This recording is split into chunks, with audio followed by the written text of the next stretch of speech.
இன்று தொடர்ச்சியாக தமிழ்நாட்டில் அனைத்து கட்சி கூட்டம் என்கிற வகையில் தொடர்ந்து நடைபெற்றுக் கொண்டிருக்கிறது.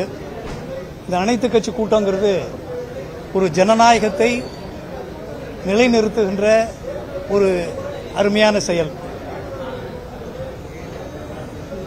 இதற்கு தமிழக முதலமைச்சருக்கும் இதை நடைமுறைப்படுத்திய அத்தனை பேருக்கு முதல்ல நன்றியை தெரிவிச்சுக்கிறேன். என்ன காரணம்னா, இன்னைக்கு இந்த அனைத்து கட்சி எஸ்ஐஆருக்காக நடைபெற்றது. இன்னைக்கு ஏன் நடக்குதுங்கிறது ரொம்ப முக்கியமான விஷயம். இந்த இவ்வளவு நாள் இல்லாம சட்டம் ஒழுங்கு சம்பந்தமாக அரசியல் கட்சிகள் கூட்டங்கள், மாநாடுகள், பேரணிகள் இதெல்லாம் நடத்துறதற்கான ஒரு ஒழுங்கு செய்ய வேண்டும், ஒரு வரையறைப்படுத்த வேண்டும் அப்படிங்கிறதுக்காக இந்த கூட்டம் நடக்குது. குறிப்பா யாரால நடக்குதுன்னா தாவேகாவால தான் நடக்குது.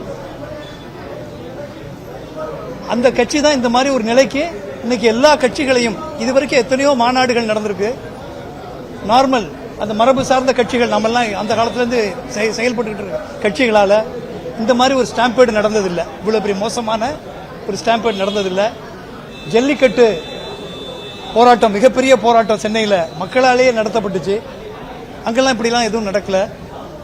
ஆக ஒரு அரசியல் கட்சி எப்படி நடத்தணும்னே தெரியல.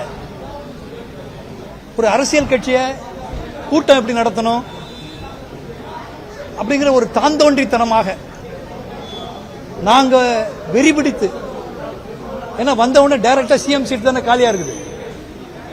அந்த மாதிரி ஒரு படிப்படியாக ஒரு அரசியலில் வளர்ச்சி வராமல் எல்லாரும் அரவிந்த் கெஜ்ரிவால் ஆயிட முடியாது. அரவிந்த் கெஜ்ரிவாலுடைய தியாகம் வேற. முதல் வருடம் கட்சி ஆரம்பித்து மறு வருடமே ஆட்சியை பிடிச்சு காட்டினார் தான். ஆனா அதுக்கான உழைப்பு இருக்குது. விஜய் பள்ளிக்கூடத்திலிருந்து நேரா ஸ்கூலுக்கு ஷூட்டிங் தான் போயிருப்பார். ஆனா ஷூட்டிங் போனவர் வெளி உலகத்தை பார்க்காத ஒரு மனிதர், பொது வாழ்வில் ஒரு பக்குவம் இல்லாத ஒரு மனிதர். அதனாலதான் இன்னைக்கு இவ்வளவு பெரிய பிரச்சனை. இன்னைக்கு அனைத்து கட்சி கூட்டம் போட்டு இதை பற்றி விவாதிக்கக்கூடிய ஒரு சூழலை ஏற்படுத்தியவர் விஜய். ஆனா இப்பவும் என்ன சொல்றாங்க, நாங்க திரும்ப மாநாடு நடத்துவோம், எல்லா ஊருக்கும் போவோம், இன்னும் எத்தனை பேரை காலி பண்ணுவோம் அப்படிங்கிற மாதிரி அவர்கள் தொடர்ச்சியாக ஆணவத்தோடு வேகமாக செருக்கோடு பேசுவது தெரிகிறது. அப்ப நீங்க அடுத்த கட்டத்துக்கு போகணும்னு சொன்னா, அடுத்த வளர்ச்சியை நோக்கி உங்கள் கட்சி செல்ல வேணும்னா முதல்ல இந்த கூட்டத்துக்கு வந்திருக்கணும். உங்களால் நடத்தப்படுகின்ற கூட்டம் இது. நீங்கள் ஏற்படுத்திய அந்த மோசமான ஒரு சூழ்நிலை, ஒரு ஆபத்தான சூழ்நிலை, ஒரு அழிவான சூழ்நிலையை உருவாக்கியவர்கள் நீங்கள். சரி, அதற்கு நீங்கள் பொறுப்பேற்காவிட்டாலும் அடுத்த கட்டத்திற்கு உங்களுடைய அரசியலை கொண்டு போகணும்னு நினைக்கிறவங்க இந்த கூட்டத்துக்கு வந்திருக்கணுமா இல்லையா? எப்படி இந்த கூட்டம் நடத்துறாங்க, எதுக்கு நடத்துறாங்க, நீங்களா நடத்துற உங்க ரெப்ரசன்டேட்டிவ்ஸ் வந்திருக்கணுமா இல்லையா? ஆக என்னென்ன பண்றாங்க, அடுத்தது நம்ம என்ன பண்ணணும் அப்படிங்கிற ஒரு அடிப்படை அறிவு கூட இல்லாமல் இவர்கள் அரசியலுக்கு வர்றாங்கன்னா எப்படி ஏத்துக்க முடியும்? இதை மக்கள் எல்லாம் பார்த்துக்கிட்டு தான் இருக்கிறாங்க. இதை நாங்கள் எங்களுடைய தமிழக ஆம் ஆத்மி கட்சி சார்பிலையும் இந்த மாதிரி அரசியலை செய்யக்கூடியவர்களை நாங்கள் உண்மையாக கண்டிக்கிறோம். அடுத்தது இப்போ இன்னைக்கு நடந்த கூட்டத்தில் ஒரு புது வரையறை ஒன்று கொண்டு வந்தாங்க. அந்த புது வரையறை அரசியல் கட்சிகளை ஜனநாயக முறைப்படி இவர்கள் அனைத்து கட்சி கூட்டம் நடத்தினாலும், ஆனால் அந்த வரையறை, அவர்கள் கொண்டு வந்த வரையறை ஜனநாயகமாக இல்லை. ஏன்னா அரசியல் கட்சினா எதிர்கட்சியாக இருந்தால் எதிர்கட்சியாக இருக்கலாம், எதிரி கட்சியாக இருக்கக்கூடாது. அதை சுட்டிக்காட்டக்கூடிய இடத்தில் நாங்கள் இருக்கிறோம். ஒரு கூட்டம் நடத்துறது எவ்வளவு கஷ்டங்கிறது எல்லாருக்கும் தெரியும். ஒரு மாநாடு நடத்துறது எவ்வளவு கஷ்டங்கிறது எல்லாருக்கும் தெரியும். ஆனால் அதற்கான வைப்பு தொகை வச்சாதான் நடத்த முடியும்னா அதை எந்த பெரிய கட்சிகள், நல்ல கார்பரேட் லெவலில் இருக்கிற கட்சிகள் நடத்தலாம். சாதாரணமாக உருவாகிற மக்களை சந்திக்கின்ற, மக்களுக்காக போராடுகின்ற கட்சிகள் கண்டிப்பாக அதெல்லாம் செலுத்த முடியாது. இன்னும் சாதாரணமாக அரசியல் கட்சிகளை இந்த காவல்துறையோ மதிப்பதே கிடையாது. சின்ன கட்சிகள் எல்லாம் ஒரு கூட்டம் அனுமதி கொடுத்தாலும் அவங்க கொடுக்கிற உண்ணாவிரதம் பண்ணணும்னு அனுமதி கேட்டா, காகித மில்லத்துக்கு அந்த கூவங்காத்து கரையில அங்க நாத்தம் முடிச்ச இடத்துல தான் உட்காரும்பாங்க. ஒரு பேரணி நடத்தணும்னா கூவக்கரையிலேயே போங்க, ராஜரத்ன ஸ்டேடியத்தில் புறப்பட்டு அந்த கூவம் வழியா போய் கமிஷனர் ஆபீஸ் வரைக்கும் போங்கம்பாங்க. ஆக எதுக்காகன்னா மக்கள் ஒரு தண்ணி கிடைக்கல அப்படின்னு சொன்னா, ஒரு குடம் தண்ணி கிடைக்கலன்னா குடத்தெல்லாம் கொண்டு வந்து வச்சிருவாங்க. வச்சு திடீர்னு ஒரு போராட்டத்தை பண்ணுவாங்க. பண்ணி எதுக்குன்னா அது அரசுக்கு அதிகாரிகள் மட்டத்தில் அது தெரிய வைக்கணும். எங்களுக்கு தண்ணி கிடைக்கல அப்படிங்கறது தெரிய வைக்கிறதுக்கு தான் அந்த கூட்டம் அந்த போராட்டம் நடக்குது.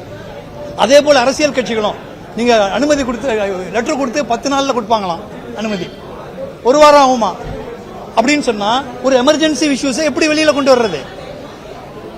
ஆக சென்னையை பொறுத்தளவுக்கு நாங்கள் என்ன வேண்டுகொண்டா, சென்னையை பொறுத்தளவுக்கு மக்களுக்கு கூடுற இடங்கள்ல தான் அரசியல் கட்சிகளுக்கு தன்னுடைய கருத்துக்களை சொல்வதற்கு வாய்ப்பை தரணும். அரசாங்கத்துக்கு ஒண்ணு நல்லதுதான் செய்யறோம். ஆர்ப்பாட்டம் போராட்டம் என்பது அரசாங்கம் அரசாங்கத்துக்கு எதிரானதுன்னு எடுத்துக்கூடாது, காவல்துறைக்கு எதிரானதுன்னு எடுத்துக்கூடாது. அரசுக்கு இந்த மாதிரி பிரச்சனை இருக்குங்கிறத எடுத்து சொல்றதே போராட்டங்கள் தான். இதை சொல்லுவதே அரசுக்கு ஒரு நன்மை செய்வது தான். அப்படிங்கறத அரசு எடுக்கணுங்கிறது எங்களுடைய வேண்டுகோள் என்பது தெரிவிச்சுக்கிறோம். கண்டிப்பாக இந்த வரையறையை கண்டிப்பாக மாற்றி அமைக்கணும். நீதிமன்றம் சொல்லிடுச்சுங்கிறதுனால நீங்க எல்லாத்தையும் நீதிமன்றம் சொல்றதெல்லாம் செஞ்சிடறது இல்ல, அதுக்கு மேல மேல்முறையீடு போறீங்க. அதே மாதிரி இதுல அப்படியே இருந்தாலும் நீங்க இவ்வளவு டெபாசிட் தொகையெல்லாம் இருப்பு தொகையெல்லாம் கொடுக்க முடியாது. ஆகையினால இந்த முழுமையாக இவர்கள் இன்னைக்கு சொல்லி இருக்கிற விஷயங்கள்ல நிறைய பாதுகாப்பு அம்சங்கள்லாம் நிறைய சொன்னாங்க. ஆம்புலன்ஸ் வைக்கணும், ஆம்புலன்ஸ்லாம் நம்ம போய் கூட்டம் நடத்துறவங்க ஆம்புலன்ஸ் வச்சு கூட்டம் நடத்துறதே பெரிய விஷயம். அதுக்கே காசு கலெக்ட் பண்ணாதான் நடத்த முடியும். இதுல நாங்க ஆம்புலன்ஸ் வச்சுக்கணும், போலீஸ்க்கு காசு கொடுக்கணும், வாரே ஒரு ஒண்ணு சொல்றாங்க. இதெல்லாம் பாதுகாப்பு எல்லாம் அரசு தான் செய்யணும். அரசு சும்மா ஒண்ணு நாங்க எலெக்ஷன்ல நிக்கல, 10,000 ரூபாய் டெபாசிட் கட்டா தான் நிக்க வைக்கிறீங்க. சும்மா நீங்க நிக்க வைக்கல, எல்லாத்துக்கும் நீங்க பணம் வாங்குறீங்க. ஆகையினால எங்களுடைய வேண்டுகோளாக இந்த வரையறையை கண்டிப்பாக மாற்றி அமைக்கணும். கூட்டம் அரசியல் கட்சி கூட்டங்கள் நடத்துறாங்க. கேரளாவில் செக்ரட்டரியேட் எங்க வாசல்ல தான் போராட்டம் பண்றாங்க. இங்க அங்க பண்ண முடியாது, இங்க பண்ண முடியாதுன்னு சொல்லக்கூடாது. இதுக்கான நாளைக்கு ஆளுங்கட்சிகள் எதிர்கட்சிகளா போலாம், எதிர்கட்சிகள் ஆளுங்கட்சிகளா போலாம். சுதந்திரம் எல்லாருக்கும் சேர்த்து தான் வாங்கி இருக்குது. ஆகையினால இதை தமிழக அரசும் மாண்புமிகு முதலமைச்சர் அவர்களும் எல்லா அரசியல் கட்சிகளுக்கும் சம உரிமை கொடுக்கக்கூடிய முதலமைச்சர் இந்த காவல்துறையினுடைய கட்டுப்பாட்டிலையும் ஒரு நல்ல எல்லாருக்கும் சமமான சமமான விதிமுறைகளை வழங்க வேண்டும். கட்சிக்கான முழு சுதந்திரத்தை, ஜனநாயகத்தை நிலைநாட்ட வேண்டும் என்று இந்த நேரத்தில் கேட்டுக்கொள்கிறேன்.